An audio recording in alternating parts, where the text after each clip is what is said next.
Nagu te video pealkirjast juba nägite, siis on cutting up'i aeg. Nii et võtame selle kohvi nüüd, istume teiega hetkeks maha ja vaatame, kuidas cut läinud on.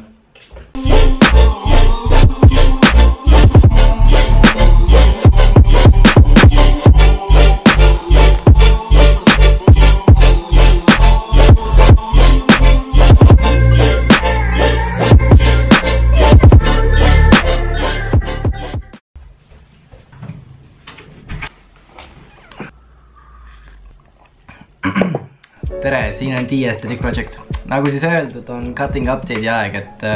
vaatajatele ka, et 3. septembril ma alustasin cut'i. Minu eesmärgiks oli 5 kilo maha võtta, lihvida seda rasva pealt maha ja vaatame nüüd, kuidas mul vahepeal läinud on, et viimane update oli siin detsembri paiku ja et mul midagi meelest ära ei läheks, siis ma panin omale ka mingisugused väiksed märksõnad kirja, mida ma siis tänases videos tahaksin üle käia. Tänaseks mul on hea meel öelda, et see 77,0 on käes, et esialgse 3 kuu asemel läks siis 4 kuud, aga mis tegelikult täielikult nagu rahuldab mind, et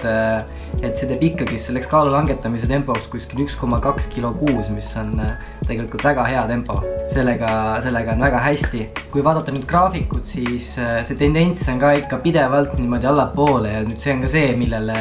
peaks kogu aeg nagu fokusseerima, et me liigume ikkagi selle eesmärgi suunas. Näitan teile nüüd mõned pildid minu hetkevormist, et need pildid on tehtud nüüd eile enne magama minekut. Et kui nüüd võtta kõrvale nüüd see koht, kus ma alustasin ja see, kus ma praegu olen, siis on ikka päris korralik teekond on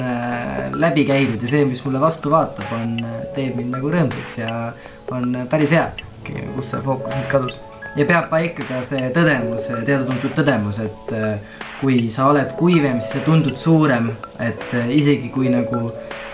kui võtta nüüd see mõõdulind kätte ja näiteks mõõta käe ümber mõõtu, siis võib-olla ta võib olla tiiva väiksem kui oli ennem, aga lihtsalt see, et kuna see lihas paistab rohkem välja, siis see visuaalne pilt tundub nagu parem ja suurem. Nii nüüd toitumise koha pealt, ega tegelikult väga eriti midagi muutunud ei ole, et minu eesmärk on siiamaani iga õhtu need 2900 kalorit täis saada ja ei ole vahepeal seda kaloraaži alla lasknud ja ma arvan, et ei lase ka. Ja see kaloraas on hetkel praegu selline, kus mul ei teki mingisuguseid suuri cravinguid ja mul ei ole pidevalt kõht tühi, et see tundub praegu minu jaoks toimiv ja olen nagu sellise tasakaalu selle kulutuse ja tarbimise vahel leidnud. Oleme omale ka ära märkinud siin cheat day'd, et kas ma nüüd rakendan neid või ja kui tihti ja kui palju, siis vastus oleks selline, et mul ei ole praegu selliseid ette nähtud cheat day'si. Et ma olen terve selle cut'i jooksul kuni siiamaani tegelikult, kui mul tuleb mingisugune tähtpäev või mingisugune sündmus, kuhu ma tahan minna, siis ma lähen ja ma tavaliselt selle cheat day jätan täpselt selle päeva peale. Et minu loogika on nüüd see, et kuna ma hetkel ei valmistu võistlusteks, mul ei ole otseselt kiiret ja kui ma olen nüüd need ülejäänud päevad väga stabiilne ja süsteemne ja ma söön kõik oma toidud ära, söön oma numbrid täis, teen oma trennid ära, magan hästi, kõik ülejäänud on nagu paigas, siis mõne õhtu nautimine ei löö nagu asja suures plaanis mul paigast ära. Ja see nüüd ei tähenda seda, et nüüd iga nädalavahetus läheksin välja ja jooks toodud alkoholi ja pärast käiks McDrive-inist läbi ja võtaks 3 Big Maci, siis ei, see ei tähenda seda, aga lihtsalt kui mingisugune sünnipäev näiteks on olnud, siis olen nautinud, aga ütleme mõõdukalt. Ja kui nüüd cravingutes rääkida, siis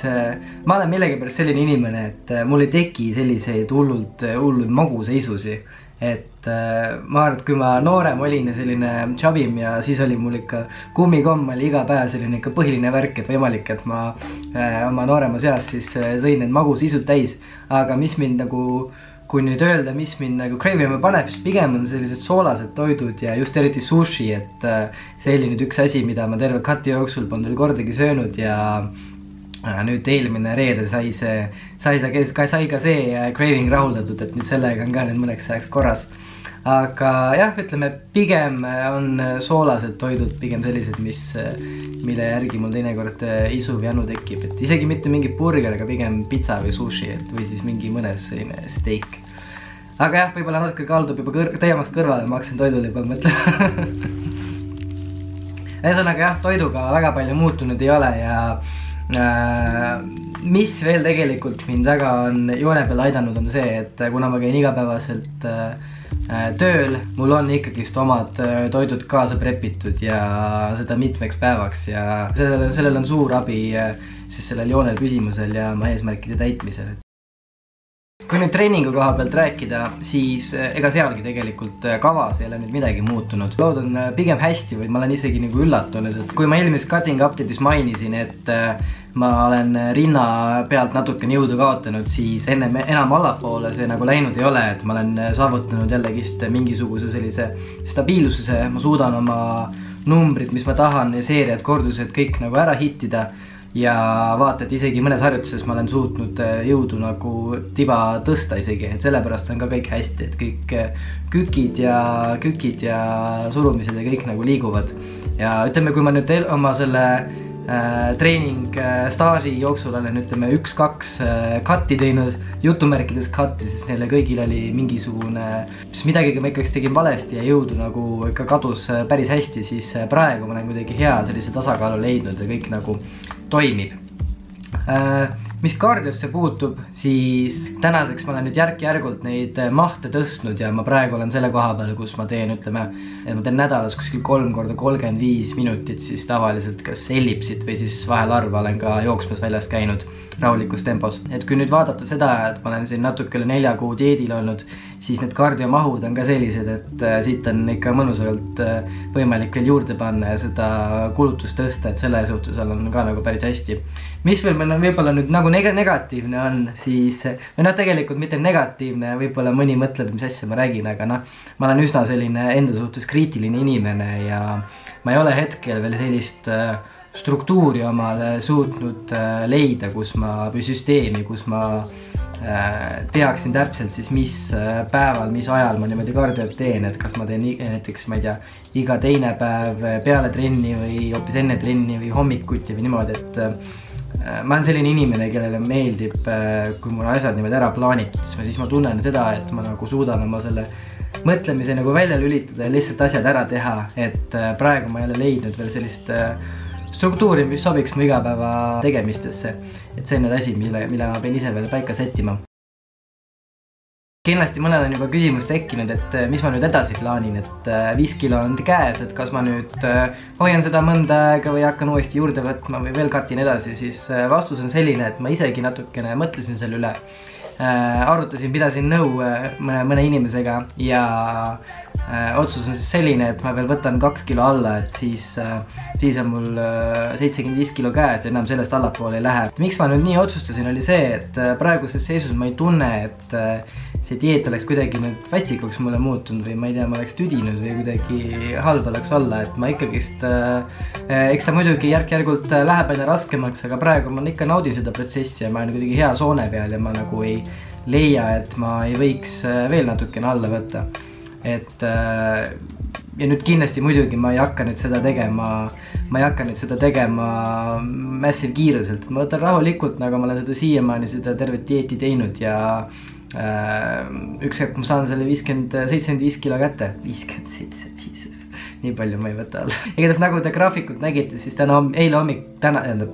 hommikul oli mul kaal 76,3, et ma arvan, et see võib-olla ei ole kõige parem peegeldus, mis mul see pilt praegu on, et ma arvan, et see 76,7 on selline keskmine, et see on selline õige, et siis ühesõnaga natuke rohkem kui 1,5 kilo meil võtta ja me teeme selle ära. Ja nüüd see viimase 2 kilo maha lihvimine, mis mul 75-ni jäänud on, tuleb peamiselt siis kardio pealt ja kulutuse tõstmise pealt, et praegu ma teen oma kardiod ära, kui ma näen, et asi natuke seisab, siis ma lisan juurde ja selline mu game plan ongi, et toituma mingil juhul ma ei